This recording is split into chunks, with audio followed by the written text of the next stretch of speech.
I really struggled with this, but I took him into the bedroom as I normally do, and I put him on the centre of the bed. Now, this is something that I do practically every day. Put my little boy every day on the centre of the spare bed, and then I'll sit there and maybe do a little bit of work while he's playing with his toys. Well, the other night, he pushed himself, talking in the line of what Hannah's saying about him being able to push himself backwards, and he's more mobile now. I put him on the bed. He was playing with his toys. I looked at the computer, and I think I was reading a news article or something, and then all of a sudden I heard this massive thud. I heard the thud from the kitchen. Hannah was in the kitchen and heard what the had thud. happened. All right, g'day, you absolute legends. This is the first of the Talking Chang podcast. The reason we've sort of gone down this path, we're doing this in conjunction with our normal vlogs. But I personally like consuming podcasts. I love listening to them when I'm out on the bike. I love listening to them in the car and when I'm out running. And so while I'm on the trainer, I also like watching them on YouTube. And I actually like to see the vodcast where you've got video as well. So hence why Hannah and I have sort of opted to do this thing and try it out and experiment with it. So our first one is us just sitting around talking Chang, Hannah and I. But my intention is to get interesting, or not that Hannah's not interesting, but other interesting people on the podcast, and just talk about random topics. Maybe, some people will talk about cycling because cycling is my passion, but we'll also be talking about other topics as well. So I hope you guys enjoy this first podcast. Let us know in the comments below what your thoughts are. And we really, on this sort of thing, we really would like to hear your feedback. And, it just mixes things up again. I've been doing vlogs for 4 or 5 years, so this is something different. I hope you enjoy it. Snazzy. Snazzy, not snazzy. Just snazzy. Is it snazzy or schnazzy? It's just snazzy. So SNAZZY. Let's give snazzy. Let's give the listeners a little bit of a background as to the snazzy. Well, I think snazzy's a thing now. It's the new word. I think so. I think it's coming back. What era did it originate from? Oh, look, I remember people throwing it around many, many years ago, even when I was at school. That was a long time ago. It's a bit of a dorky word, isn't it? Snazzy. So what? Let me give you guys. I feel like snazzy.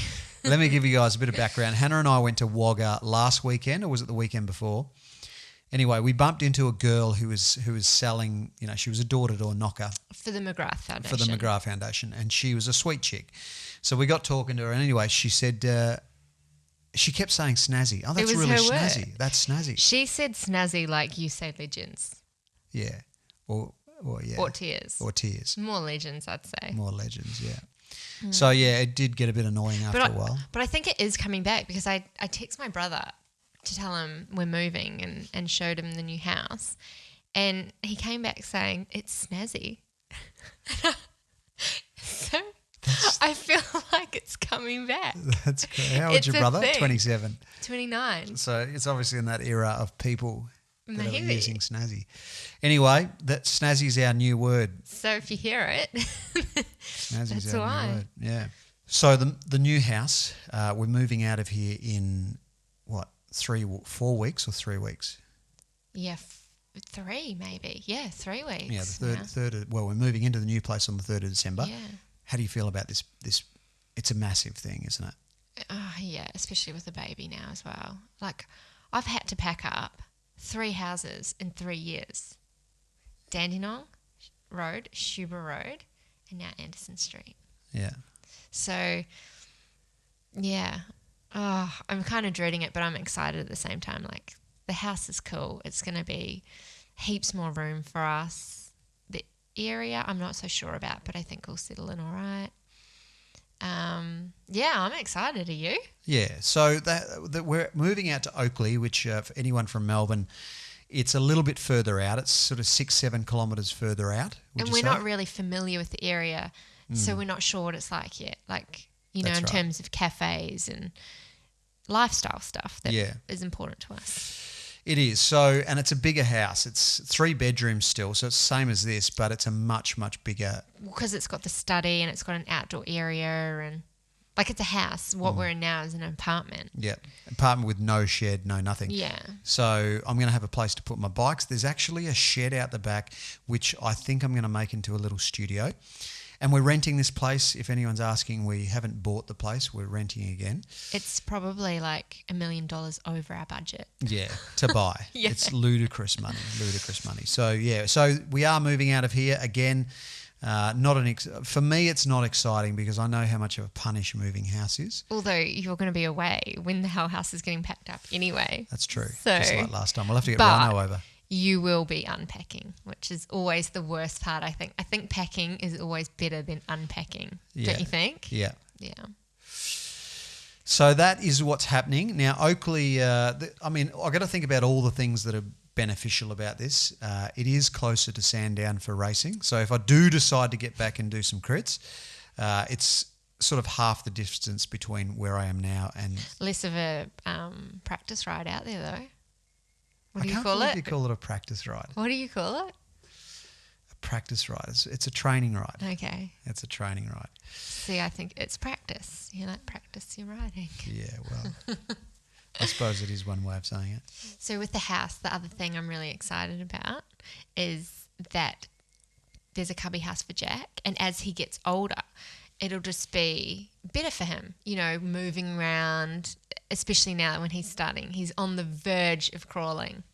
Yeah, he is on the verge of crawling, isn't he? Oh, yeah, he moves like lightning speed, but he hasn't mastered going forward yet. It's going backwards, which Yeah. can be tricky. Yeah. Because Yeah. he doesn't really know where he's going, and he pins himself in ridiculous places. Like I found him under the couch Yeah. when we were away. I looked and I was like, where has he gone? And there's this little head Actually poking went out. under the couch, He yeah. went under so the he couch. he's getting up on his hands, and what's he doing? He can't quite get onto his knees. He gets on his knees, but he doesn't know how to go forward, to move forward. So he pushes himself back and he just moves backwards. Yeah, yeah. But it's crazy.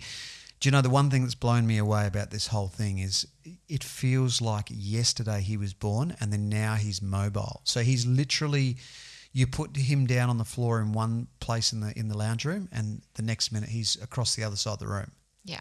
You honestly can't take your eyes off him. And talking about taking your eyes off him, I took him into the bedroom, and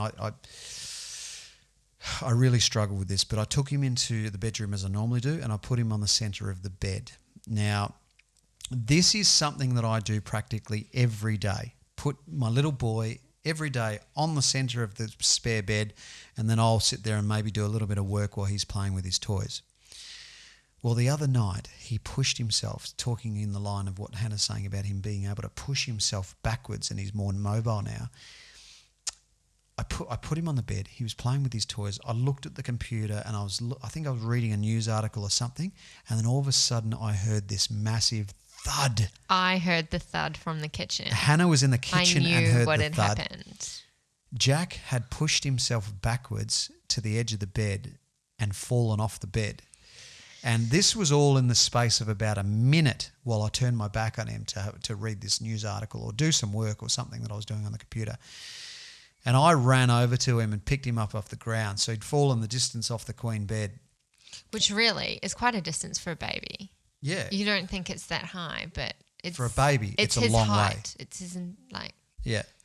So he was on his back, and we think that he pushed himself backwards and landed bum first and then on his side, but I don't think he did. I think he rolled off and then just landed bang on his side because the thud was so loud. But then wouldn't he have rolled that way rather than that way? I don't know, mate, No, but I can tell he you definitely went feet it was first. it was down. full panic stations in the household, wasn't it? And I was We were very lucky. devastated. Hannah was bawling. Weren't you? Yeah. God, I thought anything could, he could have had a spinal injury. He could have cracked his skull, Anything could broken happen. a leg or Yep.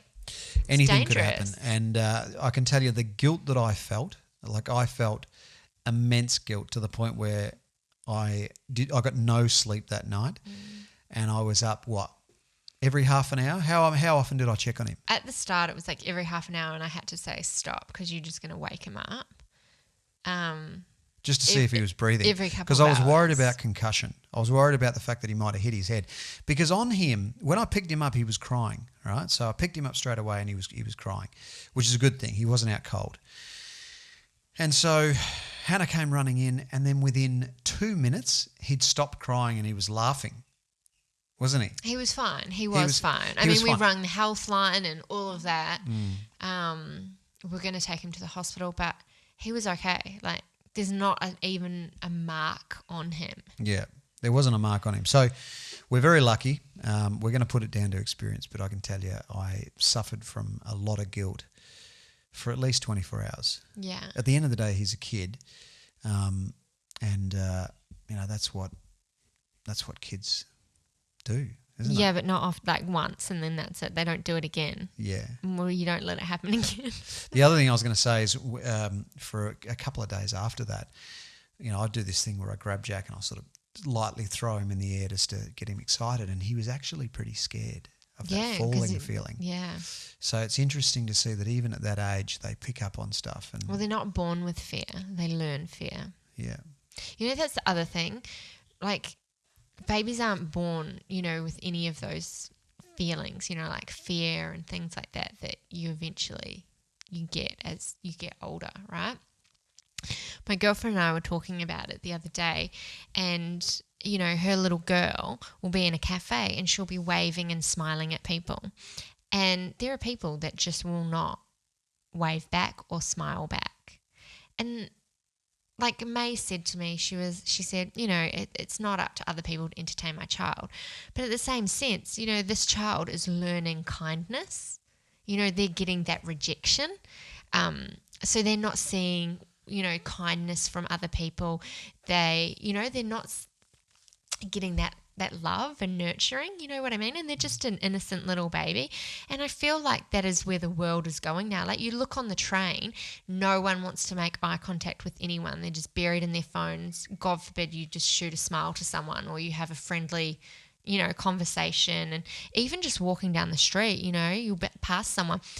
Very rarely does someone smile at you or say g'day as you walk past, right? And I think that's where the world's heading, especially when you can't even like wave to a baby or have a little smile. What do you think? Well, look, definitely in the cities, people are, if you have too much of a good thing, you sort of get jack of it. And so we see a lot of humans and in the cities. And so when you just want your privacy. But talking about waving to babies and engaging with babies, for a man, particularly for a man, it's a creepy thing, right?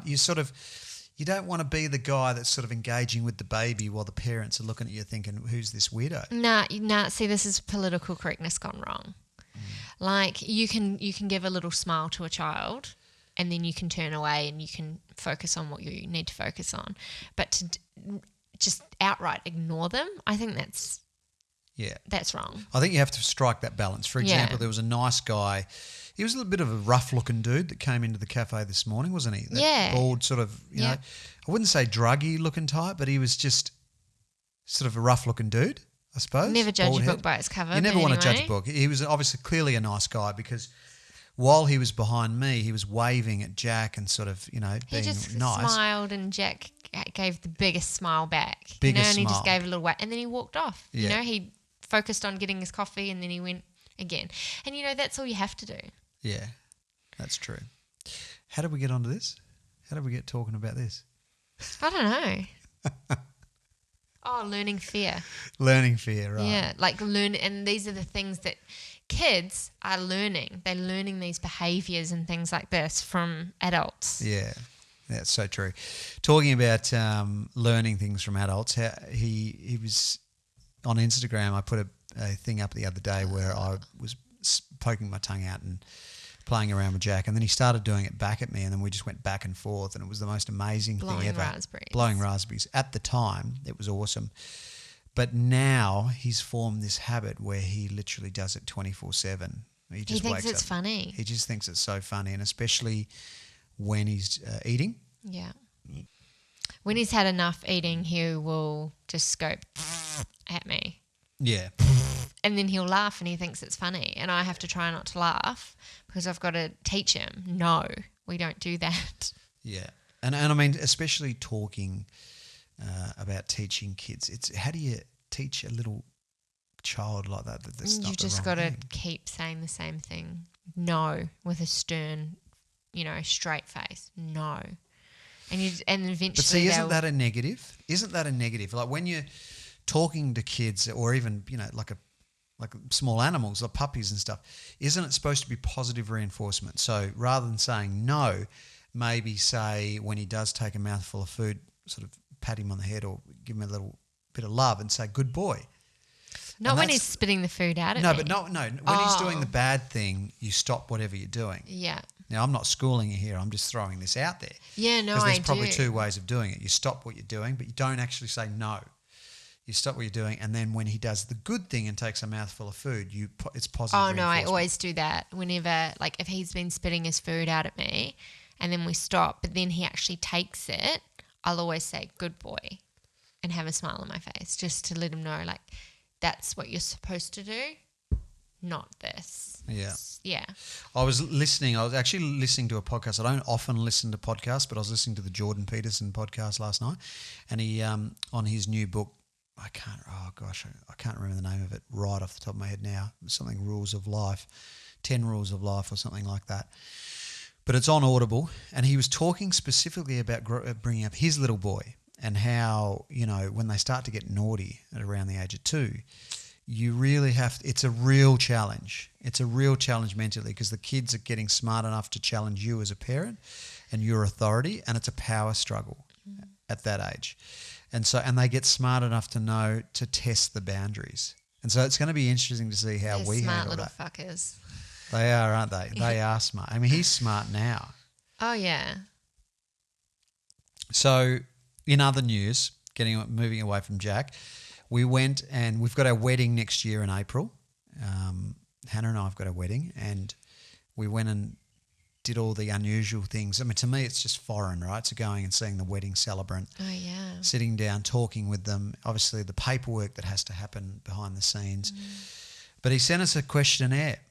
Well, no, he did it, and he didn't really. Like, this is the reason why we chose Andrew as our celebrant, is because he doesn't do the questionnaires. He just sits down and just chats with you, to find out about you and things like that, rather than give you a form to fill out, which I hate. I couldn't think of anything worse than trying to talk about myself and, writing it down. So, but he has given us a heads up. He's like, these are some of the things that as we're talking, I'll find out about you, which is, like how we met and all those types of things. So we've kind of got to think about now those questions, kind of have them in the back of our mind and it's also like, why are we getting married? Well, why is it important for us to get married? To know why we're doing it. Why are we doing it? All right, well, let's... Because, I mean, marriage isn't that important to either of us. Yeah. Well, it has never really been. No. So why are we getting married? For me, it's not so much the legal bondings and stuff like that, but it's really it's signify. For example, Jack is Jack Ferguson. I'm Mark Ferguson.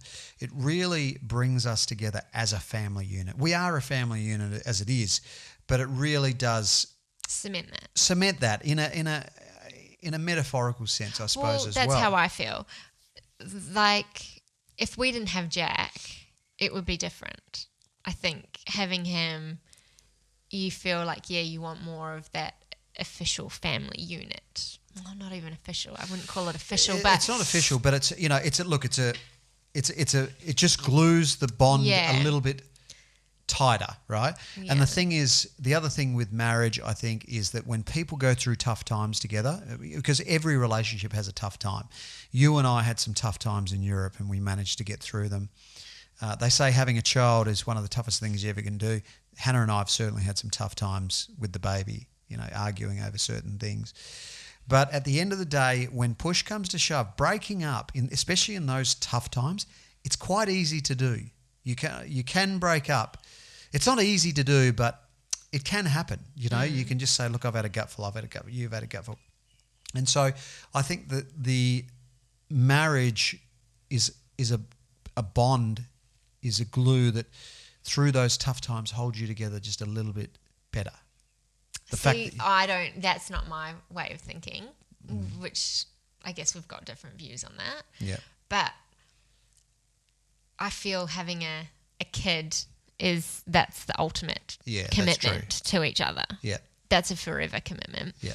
Whereas I marriage, look at people that get married for 72 days and get a divorce. Kim Kardashian. Really? Yeah. You know what I mean? Like, that is ridiculous. You can get married and you can get a divorce easily enough. Kim Kardashian got married to who and got divorced? Chris Humphries. And in 72 days she got... 72 days. That's like just over 2 months. Yeah. There's some broken arrows in this world, isn't there? I know. So, I mean, this is the thing. Like, for me, it's not necessarily... It makes it harder, you know, or it's more of a bond. It's just more of the family unit thing for me, you know, being part of the Ferguson clan. Yeah. Yeah. No, I think that's fair. I think that's reasonable. You know, a couple of the questions, I've actually got a couple of questions here in front of me that he sent through to us. One of them's, what's great about your relationship? Oh, God.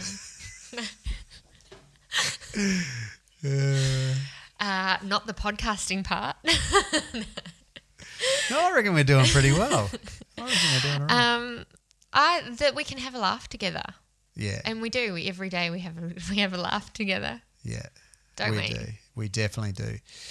And that we can, you know, we can have a disagreements? No, that's not even a disagreement. Disagreement. We'll cut that bit out. Like, we can have a disagreement and we can both get over it pretty quickly. Like, we don't hold grudges and we don't carry things on, and we kind of have this... Though. No, we have this rule that, like, we don't let it go on for long. Yeah, we do have a rule. So in a lot of relationships, people will fight and then they won't talk to each other for 2 days, right? And they might even sleep in separate bedrooms and stuff. I am vehemently against that, okay? If you have a fight with someone, it doesn't matter even if it's a family member, it doesn't matter whether it's your partner, a work colleague, whatever, you need to sort it out immediately. You need to sort it out. You need to address the issue. And if you can't address the issue, you need to say, look, let's just be friends, because it's just no point us fighting, you know?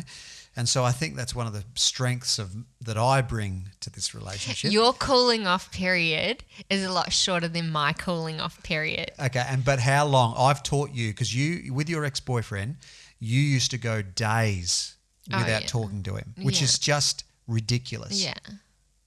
Isn't it? But it was like on both parts. Don't blame me completely for this. Yeah. So at least I'm mature enough to go, hey, hang on a sec. We have a fight. Let's sort this out right now. Yeah, which is good. But like, you might be ready to put it aside in 10 minutes, whereas I might need a little bit longer. Like 40 minutes. Yeah. You know, double that. Yeah. Or, you know, 20 minutes, whatever. But we will, you know, put it to bed pretty quickly. Yeah. And even if we're having an argument and you know that it's like it's not going anywhere, we've got an agreement as well that, like, we'll say veto. One of us can say veto. Now this is a new thing, isn't it? So that it's not going to escalate. You know, like, okay, we're not getting anywhere. It's going to start escalating. So let's just both walk away. And when the one person says, okay, veto, it means, all right, we're both going to walk away, cool off, come back. Yeah. And we can discuss it. Yeah. But, and you know, I think as soon as you say veto, as soon as one party says veto, that's it. You both have to walk away. You both have to stop talking immediately. You cannot talk about that topic another second, and then you have to walk away, and you're allowed to come back in 15 minutes. Calm down and then go back and think about it. So that's our rule. In the short 2-week period that we've established this word, I haven't used it once, and Hannah's used it pretty much every time we have an argument. Not true. Not true. Yes, you have, Hannah. I've used it twice and about the same thing. So we were talking about I don't know, some cycling maven thing. And then it was escalating, like he wouldn't let me speak, and then it just wasn't going anywhere. So I was like, veto. So I walked away. And then when we came back later to talk about it again, I had to use it again. So I just think we haven't gone back to that discussion, and I don't think we will now. I don't think we will. No, it was something to do with, the way that we're taking the channel or something. And we just have different opinions on it. Yeah, Hannah sees another side of this whole Cycling Maven YouTube thing that I don't see. And so I really value her input into everything. So I'm quite often engaging with Hannah and saying, hey, what do you think about this? And quite often she'll, lay down her thoughts on it. But sometimes you can be But if I don't tell you what you want to hear, yeah, like if you've got the answer in your mind and you ask me and I don't give you that answer, you turn around and say, it's my channel, I just have to do what I want to do. And you just totally, you shouldn't have asked me my opinion. But I think a lot of the time you'll be sitting on Instagram and I'll be asking a question about something that's quite important to me and you won't give me the attention that I deserve. And that frustrates me. Veto. We need to veto this conversation. Right, let's veto this conversation. Let's move on to the next thing. How do you feel, just going back to the channel, how do you feel about the whole change? I think it's a great change. I've been on board with that change for a long time. We've talked about it for how long now? Oh, like years, isn't it? Over a year. Definitely over a year. Just going back to a more generic thing so that we can do things like this. I mean, I think on and off you've been talking about it for a while, like probably before the Grand Tours, you'd floated it, but then it never really, you weren't sure. And then I think at the Grand Tours it was a topic, and then definitely since returning it's been more of a topic. And as we've discussed before, I think at the Grand Tours we knew through that period that we didn't want to focus on cycling moving forward, because we were so burnt out with cycling, weren't we? Yeah. Well, you definitely. Well, I definitely were, but you were too. You'd had a gutful. You'd had a gutful. But one of my favourite things of that whole Grand Tours thing was you with the pro photographers, like people that had been doing this for years, in the mosh pit of the cyclists coming over the line, and seeing Hannah running and launching over the top. Who was it that won? It was Pierre Rolland. Pierre Rolland. And I can't remember what stage it was, but it was one of the mountain stages, but he won on his own.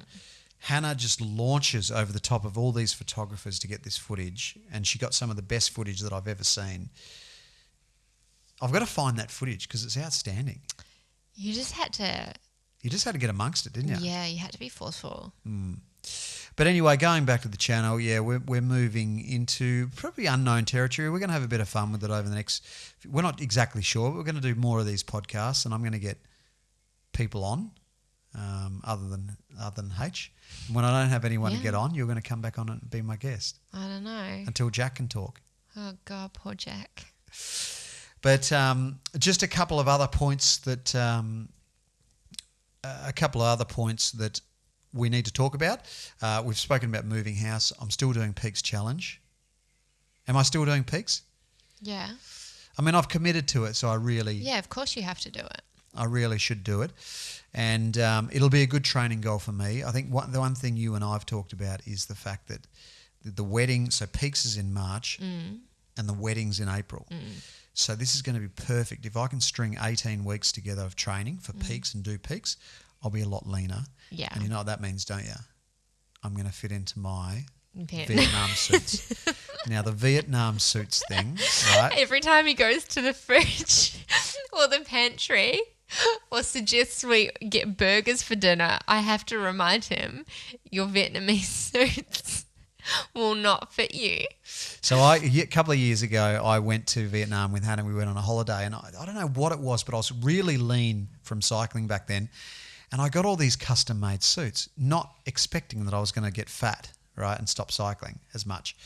So now I've got like 4 suits, even 5 suits, like really awesome suits that are sitting in my cupboards that I've never worn because I don't fit They're them. beautiful.